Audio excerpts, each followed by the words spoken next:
Bonjour. Donc, dans le cadre de la préparation de l'examen final du baccalauréat, ici, donc, je vous propose d'étudier une petite fonction logarithme. Ça sera fait en trois parties parce que ce problème est issu d'un bac, d'une épreuve de bac de la France en 2006. On commence donc. Soit j'ai la fonction définie sur l'intervalle 0 plus l'infini par g de x égale 2x carré moins 4 ln de x plus 4.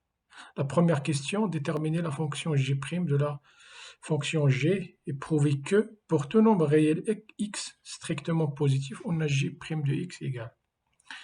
Donc on y va. La fonction g de x est définie sur l'intervalle, donc sur l'intervalle 0 plus l'infini. Je rajoute pour définir donc l'intervalle, on vient ici, on fait comme ça, 0 plus l'infini. L'infini, il est là. Donc ça aussi, c'est un moyen d'apprendre comment rédiger des équations sur PowerPoint. D'accord? Donc, cette fonction est dérivable. Cette fonction est dérivable sur son intervalle de définition. Sur son intervalle de définition. Ainsi, on peut calculer la dérivée. Donc la dérivée, c'est g' égale, tac, g' de x égale.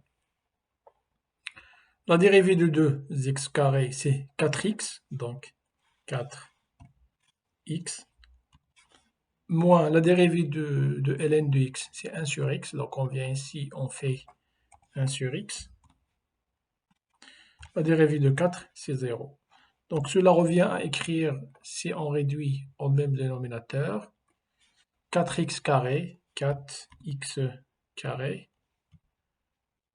moins 1, donc ici c'est x, et on remonte, voilà, moins 1 sur x. D'accord. Donc ça, c'est première question. Donc ça, c'est 1. Tac, voilà. On peut donc encadrer cette question, cette réponse comme ça, si on veut faire un peu plus joli, faire un peu de couleur, comme ça, voilà.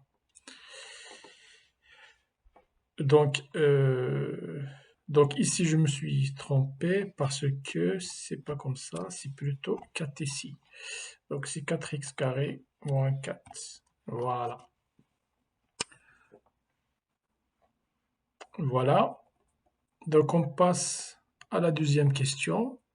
Étudier le sens de variation de la fonction g sur l'intervalle 0 plus l'infini, puis dresser son tableau de variation. On ne demande pas de calculer les limites. Donc, g' de x vaut 4x carré moins 4 sur x. Puisqu'on travaille sur l'intervalle 0 plus l'infini, x n'agira pas, n'aura aucun effet sur le signe de g' de x.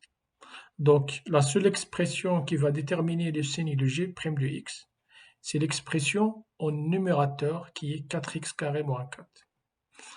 Donc, 2. Donc, on remarque bien on observe bien que 4x carré moins 4 est une identité remarquable. Mais avant, il faut dire que le signe de g' de x est celui de l'expression 4x carré moins 4. 4x carré moins 4, comme ça. 4x carré moins 4. Donc, d'où peut écrire aussi do.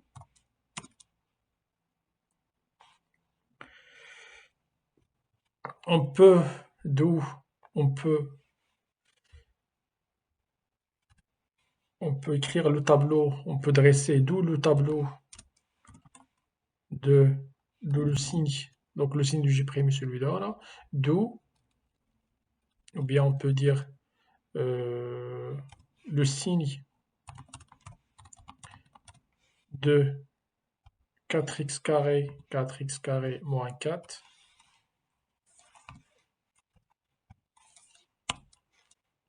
Le signe de 4 doit être étudié, donc entre 0 et plus l'infini doit être étudié.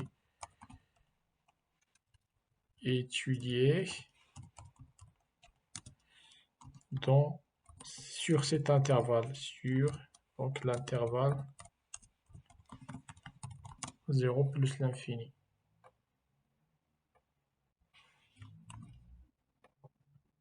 Voilà l'intervalle ici. Voilà. Tac.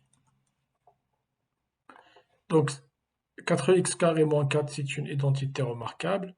Donc on peut écrire aussi égal à 4 fois x carré moins 1.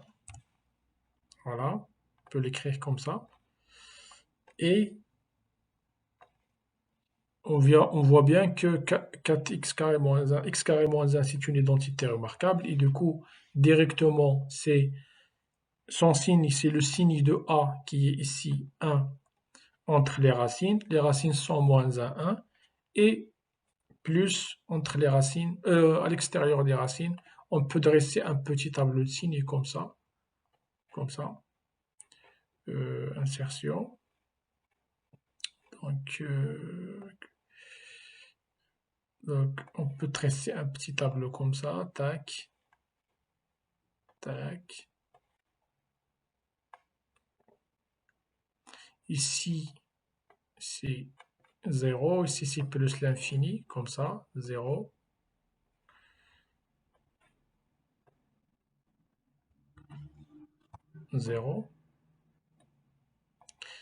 Ici, c'est plus l'infini. Pardon.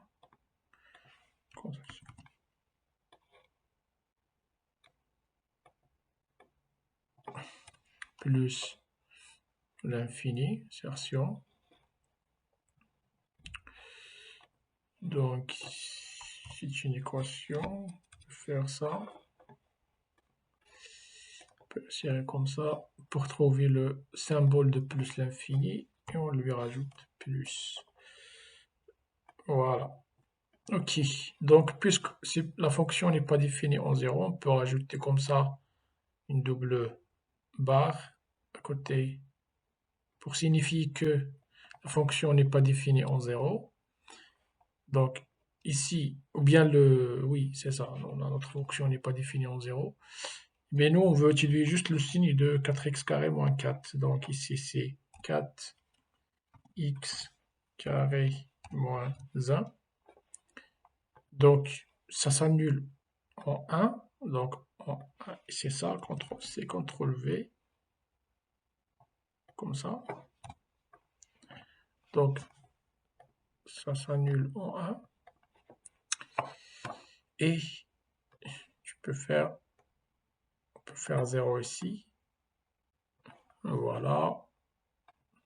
Pour signifier que ce 0, on va faire un petit losange comme ça. Enfin, une petite ellipse, un petit 0.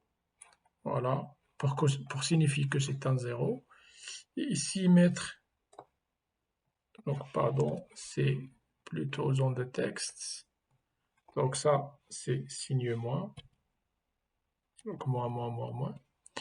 Ici, c'est plus. Voilà. Tac. Ok. Donc maintenant, le signe de G' de x, c'est exactement c'est le signe de 4x carré. 4x carré moins 4. D'accord? Donc on peut maintenant retranscrire ce tableau-là et remplacer 4x carré moins 1 par g' de x. C'est tout. Donc on va faire insérer une nouvelle diapositive. Voilà. Tac. Tac. Et écrire ainsi le signe de g', de x sur intervalle 0 plus l'infini, sur l'intervalle 0 plus l'infini, tac. On reprend ça, donc 0 plus l'infini, c'est le suivant. Tac. On peut faire ça. Et vous pouvez copier, carrément coller ça, donc copier ça, tac. Et venir ici, mettre CTRL V, tac. Voilà. Remplacer ça par G' de pardon. Donc on va plutôt insérer équation pour que les expressions soient correctes. Voilà, c'est tout. Et voilà. Et le signe de G' est obtenu de façon automatique. Maintenant, on passe puis dresser le tableau de variation. Oui, maintenant, pour dresser le tableau de variation, il faut mettre juste comme ça et mettre ici. Donc voilà, rallonger ça, rallonger l'autre,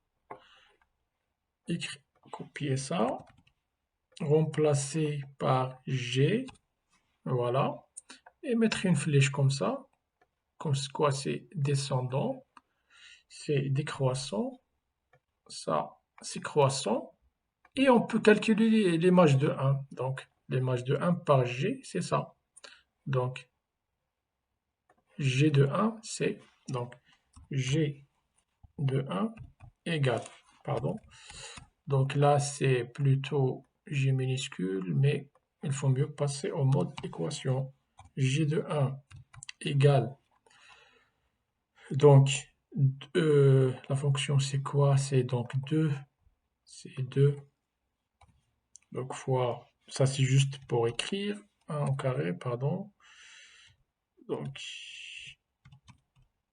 1 au carré moins 4 ln de 1, donc moins 0 plus 4, bien sûr, plus 4, ça donne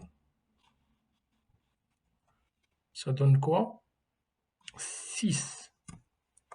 Donc on remplace ici par 6. On peut écrire 6. Voilà. Donc qu'est-ce qu'il fait cette fonction? Donc on n'a pas calculé les limites au bord, c'est-à-dire les limites en 0 plus et la limite en plus l'infini. Donc puisqu'ils ne nous ont pas demandé, on ne va pas se prendre à la tête avec ça. La question 3, déterminer le signe de la fonction g sur. Donc déjà, oui, très bien. Donc le signe. Question 3 maintenant, donc le signe. Comme la fonction elle est décroissante entre 0 et 1, et croissante entre 1 et plus l'infini, donc on peut faire, on a en fait deux façons de faire. La façon la plus facile, c'est quoi? C'est dire que la fonction g est décroissante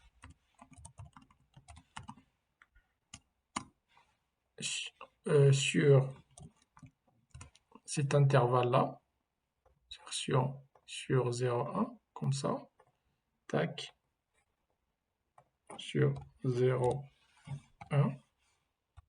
Donc, on peut écrire, donc, quel que soit x appartenant, donc on peut dire que quand x, donc, x inférieur, donc x inférieur ou égal à 1, si x inférieur ou égal à 1 est bien sûr supérieur à 0, strictement, Donc si x inférieur à 1, g de x sera supérieur à g de 1. Pourquoi? Parce que la fonction est décroissante. Donc x inférieur à 1 implique, on peut écrire implique, g de x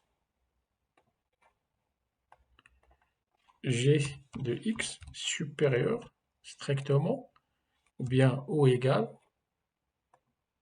à g de 1. Ce qui donne donc j de x, donc ce qui donne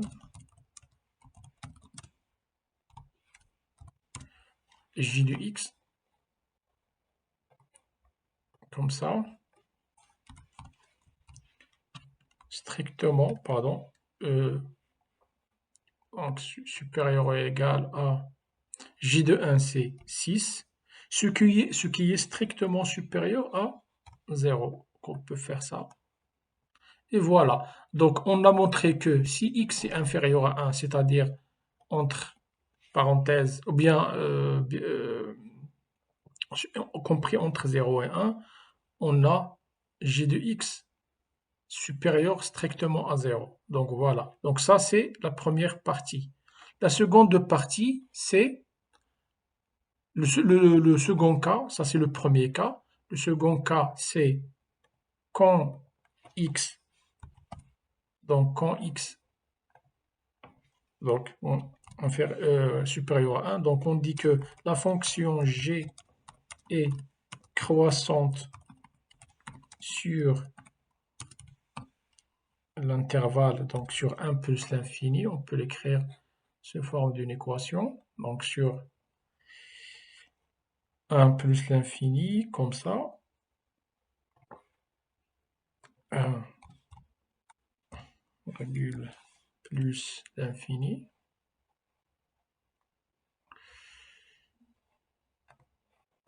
d'accord? Et du coup, donc sur 1 plus l'infini, du coup, on peut écrire ça. Donc, on peut écrire ça, c'est x supérieur à 1, x supérieur à 1 implique g de x quoi? Supérieur à g de 1, car la fonction est croissante. On garde le même quoi? Le même symbole. Voilà. Quand la fonction est décroissante, on change de symbole, on passe de inférieur ou égal à supérieur ou égal. Mais quand la fonction est croissante, on garde le symbole. D'accord? Symbole de quoi? De comparaison.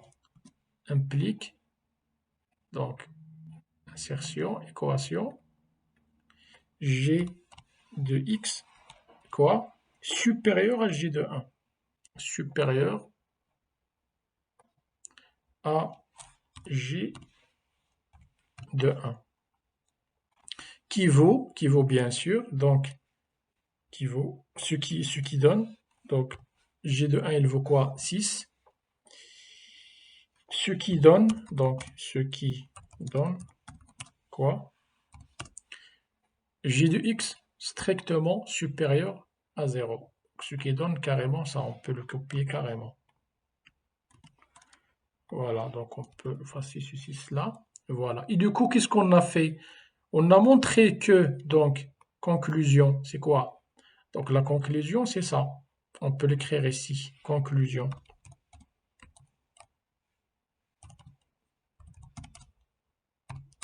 Quel que soit, donc on peut utiliser les symboles, ou bien pour tout x, c'est mieux, pour tout x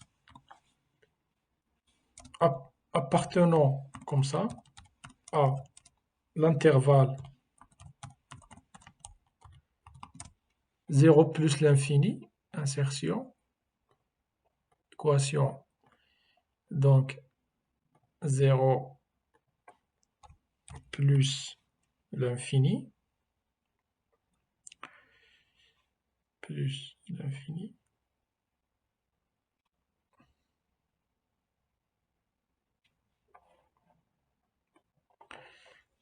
0 plus l'infini, on a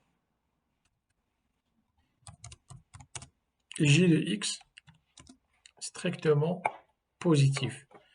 Donc j de x, la fonction g. On a donc plusieurs façons de l'écrire, soit sous forme de texte, soit en utilisant les symboles. Voilà, qu'on peut faire ça.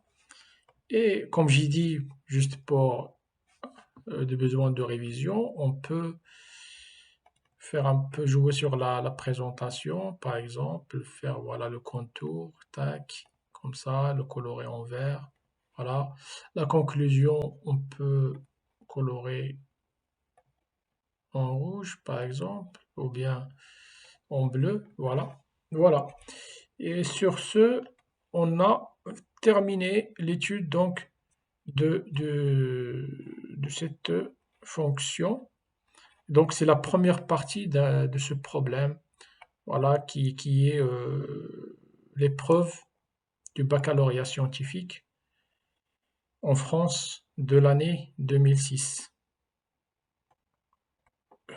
Donc pour la prochaine séance, donc on va étudier la deuxième partie de ce problème et dans la troisième séance, on va étudier la partie C jusqu'à ce que avoir donc obtenir le tracé de cette fonction. Voilà, vous pouvez vous abonner à la chaîne et aussi si vous avez besoin de cours, vous pouvez me contacter. Je peux vous donner aussi des cours à distance, mais ça sera payant. Voilà, parce que c'est comme ça. Euh, Moi, je veux aider le maximum de personnes pour qu'ils réussissent leur bac, mais quand même, on doit joindre l'utile et l'agréable, et voilà. Mais je reste à la disposition de tout le monde pour, en cas de besoin urgent, en termes de cours, ou si vous avez un devoir, ou en tout cas, vous pouvez vous échanger avec moi. On peut programmer des séances de cours, que ce soit en maths ou en physique aussi. Donc voilà, merci.